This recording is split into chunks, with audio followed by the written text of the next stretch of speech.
नमस्कार, मैं हूं मनु राव और आप देख रहे हैं उदयपुर न्यूज। देश की दूसरी सबसे बड़ी पार्टी कांग्रेस की ओर से अब प्रदेश स्तर और जिला स्तर पर संगठनात्मक बदलाव किए जा रहे हैं। इसी कड़ी में पार्टी के अंदर खाने में सुगबुगाहट तेज हो गई है और गुटबाजी भी देखी जा रही है। बड़े नाम खुद को तो उनके समर्थक अपने खेमे को बढ़ावा देने में लगे हुए हैं। चलिए आज हम बात करते हैं उदयपुर शहर कांग्रेस की और उसके 3 दशक के इतिहास की। भले ही शहरी सरकार हो या विधानसभा, इन 30 सालों में कांग्रेस पार्टी सफल नहीं हो पाई। इन सालों से पहले भी एक बार मौका त्रिलोक पूर्विया को मिला, क्योंकि उस समय भाजपा के कद्दावर नेता गुलाब चंद कटारिया बड़ी सादगी से लड़े और यहां से मांगी लाल जी जोशी को पार्टी ने मौका दिया। उस समय भी कहते हैं कि गुरुजी को भाजपा वालों ने ही हराया था। बाद में जिन्हें कमल कांग्रेसियों की उपाधि भी दी गई और यह भी एक बड़ी वजह रही जिसमें त्रिलोक पूर्विया को फायदा हुआ। उसके बाद लगातार 4 बार गुलाब चंद कटारिया विधायक रहे और अभी भाजपा से ताराचंद जैन विधायक हैं। वहीं अगर बात करें शहरी निकाय की, तो जब से निकायों में फिर से चुनाव होने शुरू हुए हैं तब से भारतीय जनता पार्टी का ही गढ़ उदयपुर का निकाय बोल रहा है। अब तक 6 बोर्ड और 30 साल भाजपा के इस अभेद गढ़ को हिलाना कांग्रेस क्या किसी भी दल के लिए नामुमकिन ही रहा है। चलिए अब बात करते हैं कि चर्चाएं जाति वर्ग के आधार पर किन किन नामों पर सबसे ज्यादा है। सबसे पहले बात करते हैं ब्राह्मण समाज की, तो यहां सबसे पहला नाम आता है दिनेश श्रीमाली का। यूथ कांग्रेस के अध्यक्ष, नेता प्रतिपक्ष और विधायक का चुनाव लड़ने वाले श्रीमाली का नाम सबसे ज्यादा चर्चाओं में है और कांग्रेस के कई पदों पर रहने के साथ साथ चुनाव भी काफी अच्छा लड़े और मोदी की बड़ी लहर में भी उन्होंने जीत के आंकड़े को बढ़ाने की कोशिश की थी, लेकिन हार गए। युवाओं में अच्छी पकड़ होने के साथ साथ श्रीमाली काफी लोकप्रिय भी हैं, जो जनता की आवाज बनकर हर परेशानी में उनके साथ खड़े रहते हैं। अगर श्रीमाली को मौका दिया जाता है तो पार्टी के मजबूत होने की संभावनाएं भी बढ़ेंगी। वहीं अब बात करते हैं के शर्मा की, जो पूर्व में पार्षद रहने के साथ साथ नेता प्रतिपक्ष भी रहे हैं और ब्राह्मणों के सबसे बड़े संगठन विप्र के संभाग पदाधिकारी भी हैं। इनकी एक और बड़ी उपलब्धि यह है कि वह मेवाड़ कांग्रेस की सबसे बड़ी और कद्दावर नेता रही पूर्व केंद्रीय मंत्री स्वर्गीय डॉक्टर गिरिजा व्यास के समधी भी हैं। समाज को बड़ा नाम होने के साथ साथ ही लोकप्रिय भी हैं। इन्हें भी मौका मिलता है तो कांग्रेस को मजबूती मिलने की संभावना है। वहीं तीसरा बड़ा नाम है हरीश शर्मा का, जो इंटक के नेता हैं और कांग्रेस के कई पदों पर रहने के साथ साथ निर्विवादित भी रहे हैं और लोकप्रिय भी हैं। इन्हें भी मौका मिलता है तो पार्टी को मजबूती मिलेगी। ब्राह्मण समाज के कुछ और नामों पर चर्चाएं हैं, लेकिन पद पर बैठना और जनाधार बनाना, इसमें काफी फर्क है और यही फर्क उन छुटभइयों का भी है जो बड़े नेताओं के आने पर अमली जामा तो पूरा बिठा देते हैं और छपास की राजनीति के चलते अखबारों की सुर्खियों में बने रहते हैं। दिग्गजों को खुश करके पद भी ला सकते हैं, लेकिन जब जनमुद्दों की बात करें तो वही छुटभइये जो कभी पार्षद का चुनाव भी नहीं लड़ सके, सबसे पीछे की पंक्ति में भी दिखाई नहीं देंगे।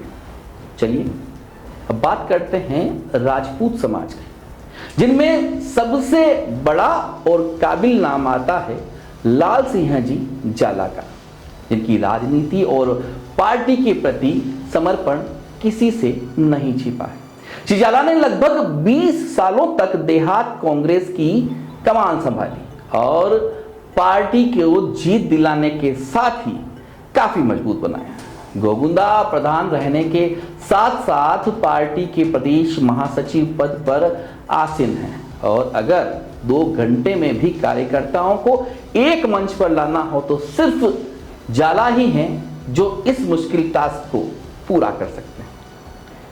अगर पार्टी जाला को मौका देती है तो काफी हद तक कांग्रेस को मजबूती मिलेगी और हो सकता है शहरी सरकार की फिजा भी आने वाले समय में बदल जाए। राजपूत समाज से ही एक और बड़ा नाम आता है, वह है फतेह सिंह राठौड़ का, जो वर्तमान में जिलाध्यक्ष हैं और उनके कार्यकाल की एक उपलब्धि रही कि उन्होंने पुराने कार्यकर्ताओं को घर पर जाकर सम्मानित किया और उन्हें जोड़ने का काम किया। लेकिन उनके ही कार्यकाल में विधानसभा और लोकसभा में जिस तरह की हार पार्टी को झेलनी पड़ी, वैसी हार इससे पहले नहीं झेलनी पड़ी। वहीं इसके महासचिव और दूसरे कार्यकर्ताओं के झगड़े काफी चर्चित भी रहे। मध्य प्रदेश में पार्टी ने वर्तमान को मौका नहीं दिया है। अगर राजस्थान में भी यही रीति नीति चली तो इन्हें मौका नहीं मिलेगा और अगर पार्टी इन्हें फिर से मौका देती है तो श्री राठौड़ को नई टीम का विस्तार मजबूत लोगों के साथ करने और सभी को एक साथ रखने की कवायद करनी पड़ेगी। तो हो सकता है शहरी निकाय में कांग्रेस पहले से ज्यादा मजबूत हो।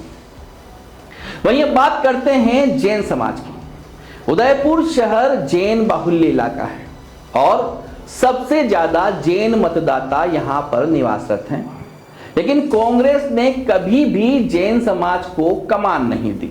अगर पार्टी वोट बैंक की सोचकर जैन समाज को मौका देती है तो चर्चाओं में जो नाम है वह है राजेश जैन का। श्री जैन सहवृत पार्षद रहे हैं और पार्टी में कई बार महासचिव पद पर रहे हैं। बेदाग छवि के साथ साथ समाज और पार्टी में अच्छी पकड़ श्री जैन की। छात्र राजनीति में भले ही एबीवीपी से की हो, लेकिन बाद में सक्रिय रूप से कांग्रेस के साथ हो गए और इन्हें मौका मिलता है तो शहर के एक बड़े समाज का जुड़ाव कांग्रेस से होने की संभावना है। वहीं एक और बड़ा और सटीक नाम है अजय पोरवाल का, जो 3 बार निकाय का चुनाव लड़े, एक बार पार्षद रहे, एक बार सहवृत पार्षद रहे। पद पर रहते हुए श्री पोरवाल ने कई ऐसे भ्रष्टाचार खोले जिससे सत्तारूढ़ पार्टी को खूब किरकिरी झेलनी पड़ी और 272 भूखंड घोटाले में तो मसला एसओजी जांच तक चला गया और अब तक काफी गिरफ्तारियां भी हो चुकी हैं। पोरवाल कई जन मुद्दों पर अपनी बेबाक टिप्पणी के लिए जाने जाते हैं। वहीं समाज और व्यापार जगत में भी उनका बड़ा नाम है। जैन समाज के सबसे बड़े संगठन पोरवाल समाज के वर्तमान जिला अध्यक्ष अजय पोरवाल हैं। वहीं होलसेल क्लॉथ मर्चेंट बड़ा बाजार के अध्यक्ष, पंचवटी समिति के महामंत्री और चैम्बर ऑफ कॉमर्स के मंत्री भी अजय पोरवाल हैं। अगर जैन वोट बैंक के साथ साथ शहर के प्रति उनके समर्पण को देखा जाए और पार्टी मौका दे तो काफी हद तक पार्टी को फायदा मिल सकता है। यह अलग बात है कि पार्टी के विरोध में जाकर अजय पोरवाल ने चुनाव भी लड़ा था और एक निर्दलीय के रूप में सबसे ज्यादा वोट भी अर्जित किए थे। बाद में उनके समर्पण को देखते हुए उन्हें वापस पार्टी में ले लिया गया और सहवृत पार्षद का जिम्मा भी दिया गया। चलिए अब बात करते हैं ओबीसी वर्ग की, जिसमें सबसे बड़ा और पहला नाम आता है त्रिलोक पूर्विया का, जो पूर्व पार्षद और पूर्व विधायक रहने के साथ साथ हमेशा पार्टी के लिए समर्पित नेता रहे। 75 वर्ष की उम्र में चल रहे हैं, लेकिन उनके इरादे और मजबूती हमेशा कांग्रेस पार्टी को आगे बढ़ाने में रही। अगर उम्र की कोई सीमा बाधा नहीं रहती है तो श्री पूर्विया भी एक अच्छा और मजबूत नाम है। वहीं दूसरा नाम जो चर्चाओं में है वह है कमल चौधरी का। देहात महासचिव के पद पर रहने के साथ ही किसान मोर्चा में भी रहे हैं और कांग्रेस सरकार के दौरान सालों तक यातायात सलाहकार समिति में भी रहे हैं। समाज और पार्टी में मजबूत पकड़ के साथ ही यूथ कांग्रेस अध्यक्ष हर्षवर्धन सिंह केलावत का पूरा समर्थन कमल काका को ही है।